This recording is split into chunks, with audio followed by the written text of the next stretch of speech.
2 миллиона рублей выделили звукозаписывающей студии «100ЛБ» в Уфе и Фонду поддержки и развития образования Стерлитамака для продвижения башкирского языка. Грант распределял Фонд содействия гражданскому обществу Башкортостана.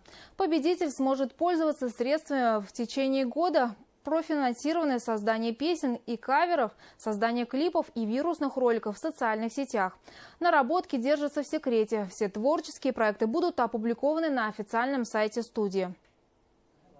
Есть понимание, есть такое, то, что есть сохранить башкирский язык, а есть популяризировать, то есть развивать его в другие направления среди молодежи, потому что сохранить очень много делается, а чтобы развивать его, это очень-очень мало. Проект направлен на молодежную аудиторию. Авторы идеи пояснили, что проводился социологический опрос среди жителей Стерлитамака.